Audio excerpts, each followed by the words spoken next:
Your Majesty, I welcome you and Her Majesty the Queen Consort to Parliament today on this solemn occasion.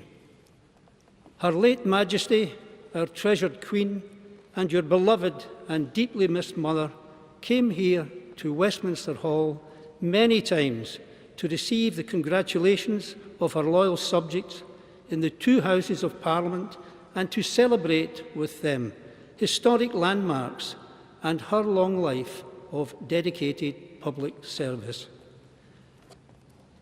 She was both a leader to and a servant of her people. Her humility and integrity commanded the respect and captured the imagination of peoples and nations across the globe. Her late Majesty's joyous, unstinting and reassuring presence across the years made it difficult to contemplate that her long and inspiring reign of deep and unparalleled devotion would ever end. We and the nation closed our eyes to this inevitability, but it has ended. Only a few months after we celebrated Her late Majesty's historic Platinum Jubilee. And as you said so movingly, Your Majesty, in your address to the nation, we all now feel a sense of loss beyond measure. Nevertheless, the qualities that Her late Majesty embodied with such constancy remain to inspire you, Your Majesty, your family, and all your subjects. We remember her commitment, her kindness, her humour, her courage, and her fortitude, as well as the deep faith which was the anchor in her life. Your Majesty, this is a historic space. Its walls built more than 900 years ago by William Rufus, and the magnificent hammer beam roof above us, commissioned 300 years later by Richard II. Since medieval times, much of our national story has taken place within these very walls, from civic gatherings to coronation banquets to the centuries during which this hall was at the heart of our legal system. But this ancient hall is a living space, and like our great nation, it continues to evolve. In 2012, Her late Majesty came to Westminster Hall to mark her Diamond Jubilee, and we saw the unveiling of the splendid memorial window, commissioned by both members of Parliament's Houses, which now graces the north wall of this historic space. And now, for 10 years, the light from that window has added beauty to the grey stones of this place, bathing them in colour and reminding hundreds, nay, thousands, millions of visitors to the Palace of Westminster of Her late Majesty's dedicated life of service. Like the light that shines through this memorial window, Her late Majesty's magnificent achievements will live on by permanently illuminating and enriching our lives and our national discourse. Your Majesty, even as we mourn the loss of our dear Queen, we and future generations will draw strength from her shining example. Your Majesty, on behalf of all the members of the House of Lords, I pledge my loyalty to you and wish you and Her Majesty, the Queen Consort, well in the life of service to which you have dedicated yourself. We are proud and indeed humbled to welcome you as our King, and we look forward to welcoming you on many more occasions to Parliament and to this hall in the years ahead. Finally, Your Majesty, the House has commissioned me to deliver the following humble address, which their lordships agreed on the 10th of September.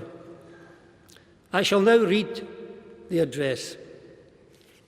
Most gracious Sovereign, we, your Majesty's most dutiful and loyal subjects, the Lords spiritual and temporal in Parliament assembled, beg to leave to convey to your Majesty the deep sympathy felt by this House in the grief your Majesty has sustained by the death of our late beloved Queen, your Majesty's mother of blessed and glorious memory. To extend to all the royal family the deep sympathy of this House in their grief, which is shared by all members. To assure your Majesty that the example of selfless public service which our late Sovereign displayed over her reign of 70 years, her untiring endeavours for the welfare of her peoples, and her fortitude in adversity will ever be held in reverent, affectionate and grateful remembrance.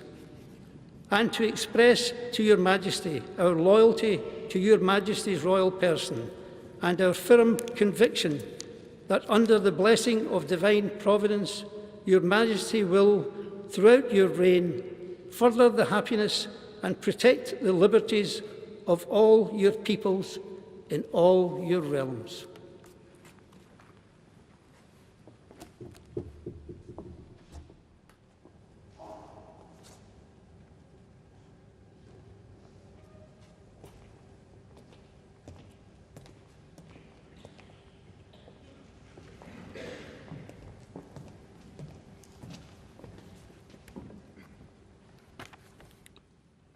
Your Majesty, let me repeat our welcome to you and to Her Majesty, the Queen Consorts. On this solemn occasion, members of both Houses of Parliament gather here to express our deep sympathy for the loss we have all sustained in the death of our Sovereign Lady, Queen Elizabeth. We have seen that this is a loss that is felt around the world.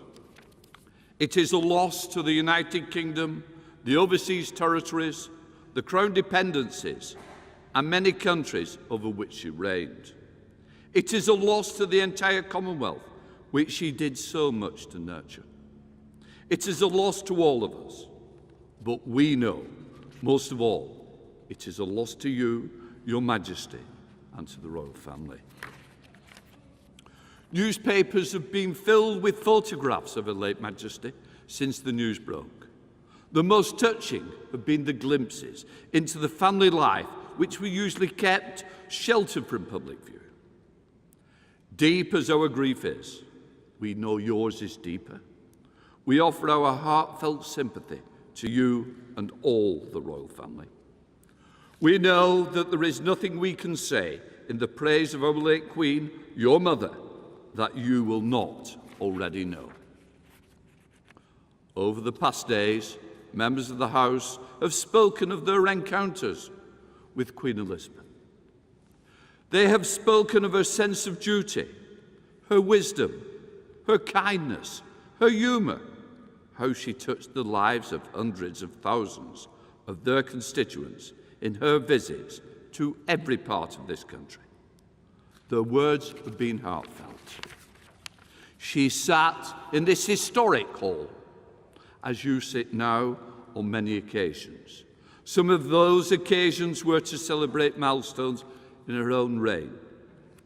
The addresses to celebrate her silver, golden and diamond jubilees shared a common thread, that our constitutional monarchy is a symbol of stability in an ever-changing world. As Speaker Boothroyd said, Queen Elizabeth's wisdom and grace demonstrated for all to see the value of a constitutional monarchy in securing the liberties of our citizens and the fundamental unity of this kingdom and the Commonwealth. On other occasions, our late Queen was here to mark the historic moments, such as the 50th anniversary of the Second World War, a war in which she herself served in the armed forces. And in 1988, we celebrated the 300th anniversary of the revolutions of 1688 to 1689. It is perhaps very British to celebrate revolutions by presenting an address to Her Majesty. But those revolutions led to our constitutional freedoms, set out the foundation for a stable monarchy which protects liberty. In your first address to the nation, you recognised your life would change as a result of the new responsibilities. You pledge yourself to uphold constitutional principles at the heart of our nation. These are weighty responsibilities, as the early Queen Elizabeth said in her final speech to parliamentarians. To be a king and wear a crown is a thing more glorious to them that see it than it is pleasant that them that bear it. We know you hold the greatest respect, the precious traditions, the freedoms and responsibilities of our unique history and our system of parliamentary governance. We know that you will bear those responsibilities which fall to you with the fortitude, dignity demonstrated by Her late Majesty. When the House met at the Accession Council, my first symbolic act was to make the oath to be faithful and bear true allegiance to Your Majesty, King Charles. And so it is my duty to present our humble address to you, our new King, to express both our sorrow and loss of our Sovereign Lady and our confidence in the future in your reign. Most gracious Sovereign, we, Your Majesty's dutiful, loyal subjects, the Commons of the United Kingdom of Great Britain and Northern Ireland, in Parliament assembled, express deep sympathy felt by this House for the great sorrow which Your Majesty has sustained by the death of the late Queen, Your Majesty's mother. Extended to all the royal family the deep sympathy of this House in their grief, which is shared by all its members. Assure Your Majesty that Her late Majesty's unstinting dedication over a reign of over 70 years to the service of our great country and its people, and to the service of the countries and the peoples of the rest of the wider Commonwealth, which will always be held affectionate and grateful remembrance. And to express to Your Majesty our loyalty to you and our conviction that you will strive to uphold the liberties and to promote the happiness of the people in all your realms, now and in years to come.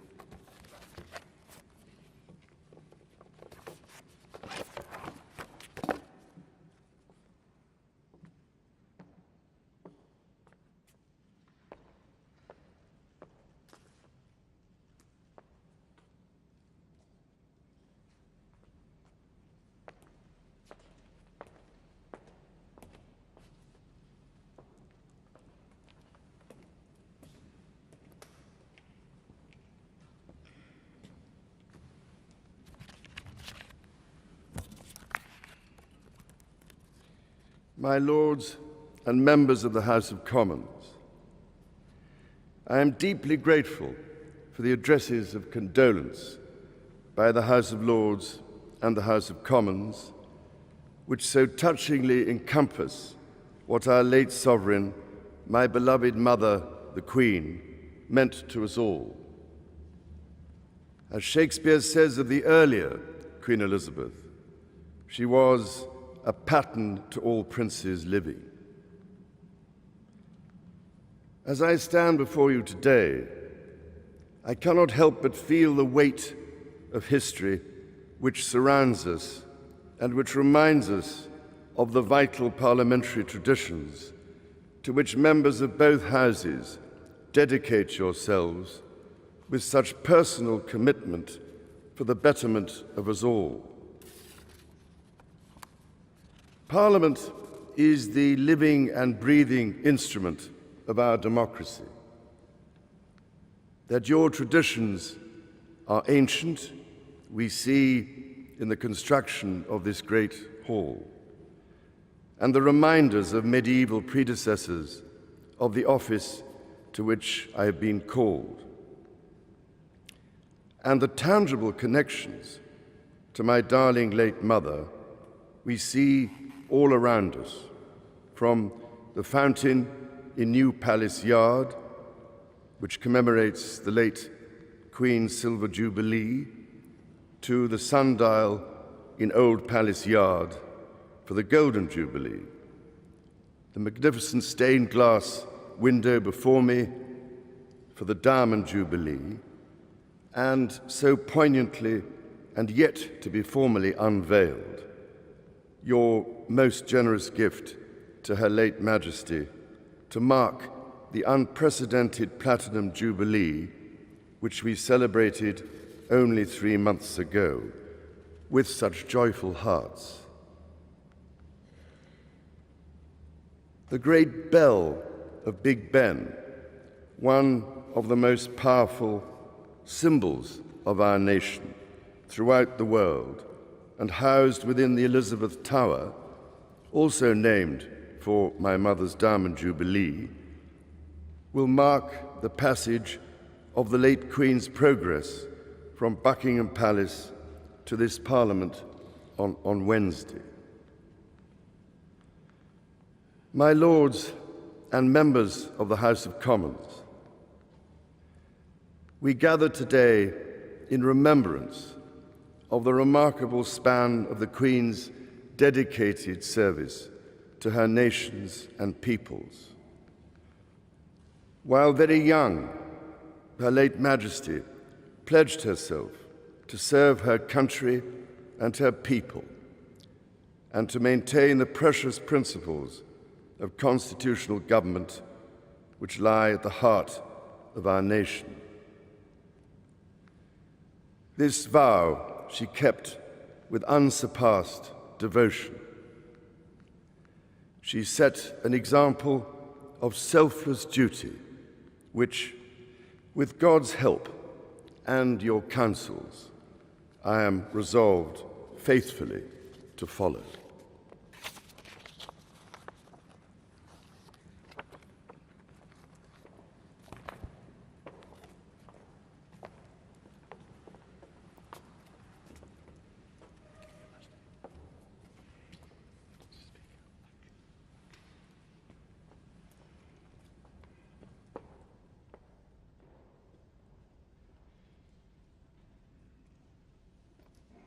King's bodyguard. King's bodyguard. Shut up.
it.